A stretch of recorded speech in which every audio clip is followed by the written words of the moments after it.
Hey guys, Kessler the Guy here, back with another episode of Is It Worth It?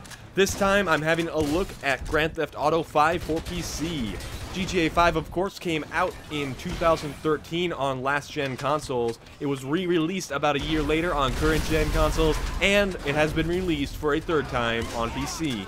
In this video, I'm trying to determine if this re-release of a 2-year-old game is worth the full $59.99 that Rockstar is asking. So, settle in while I determine, is it worth it? When a young street hustler, a retired bank robber, and a terrifying psychopath find themselves entangled with some of the most frightening and deranged elements of the criminal underworld, the US government, and the entertainment industry, they must pull off a series of dangerous heists to survive in a ruthless city in which they can trust nobody, least of all, each other. Now, this is, of course, a description for Grand Theft Auto 5, and it covers it pretty well. It really sounds like a generic action thriller, and in many ways, I think that is exactly what it is. There's lots of combat and explosions, and honestly, that is exactly what I want from Grand Theft Auto 5. Grand Theft Auto 5's single-player campaign puts you in the shoes of 3 playable main characters, Franklin, Trevor, and Michael. Having 3 playable main characters really makes for some much more tactical and exciting mission experiences, especially during the heists. With this 3-character design, it essentially allows you to always be in the action, meaning there's never a dull moment in-game. When you aren't heisting, there is a variety of side missions to keep you entertained. Some of these missions are much more exciting than others. For example, many of the missions will simply task you to drive a character from one side of the map to another. A more exciting example is one mission where I was tasked to capture a cargo plane with nothing but a crop duster.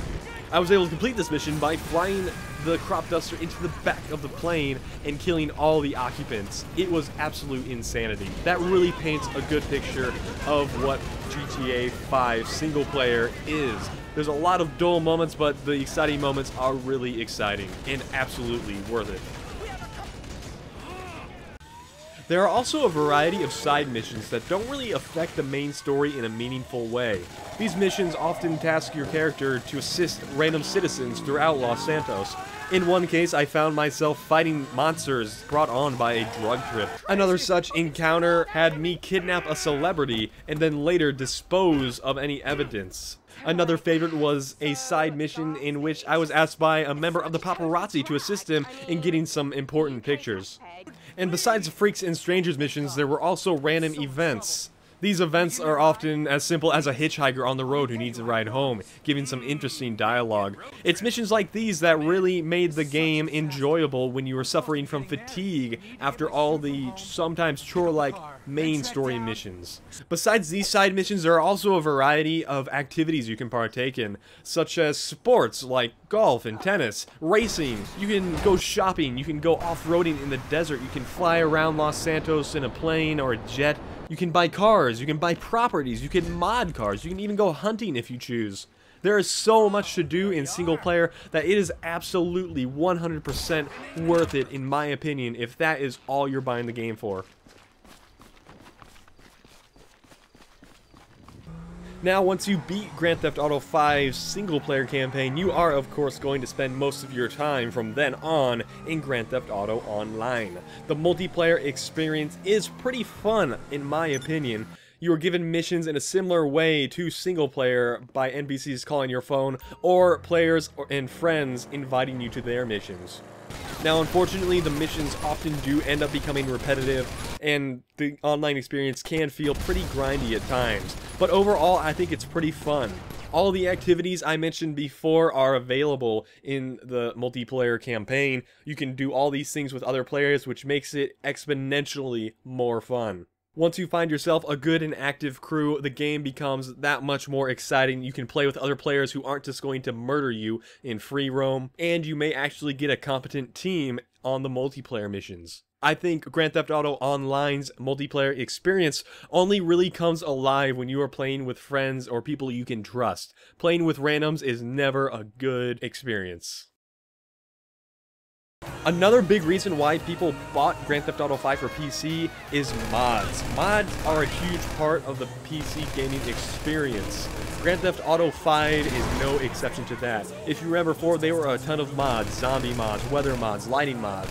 I hope and expect all these mods will come out, or they already have come out for Grand Theft Auto 5. Additionally, I have heard some rumors of some multiplayer mods. Not just mods that affect the vanilla multiplayer experience, but actually whole new mods hosted on separate servers. Now, the ability of these mods to be accepted by Rockstar is up in the air. So far, they've only given their seal of approval for single-player mods. Anything that touches their online experience is quickly deemed bannable.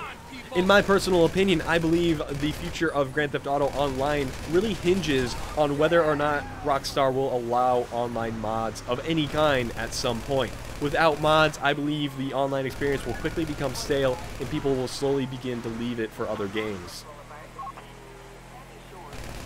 With all this information in mind, I think we have enough to confidently say whether or not this game is worth it.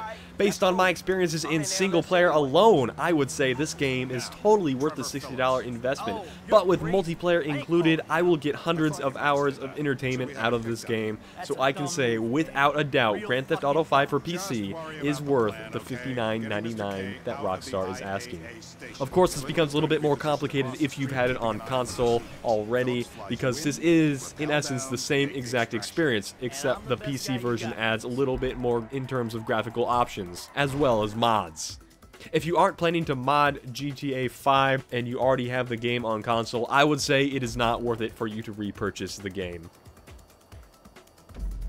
Anyway, that's all for now. I hope you guys enjoyed this episode of Is It Worth It? This is my second review I've done so far, and as you may have noticed, I went with no script this time, and I think it kind of fits my style a little bit better. It may depend. From certain games, I may do it with a script. Other games, I may not. It really kind of depends on what you guys think. So be sure to give me your opinions and comments in the comments section. And of course, be sure to throw me a like and subscribe if you haven't already. One more thing, check my description for links to my Twitter and Steam group so you can always be up to date on when I'm playing games, when I'm streaming, and when I'm uploading videos. Anyway, that's all for now. I'll see you guys next time. Goodbye!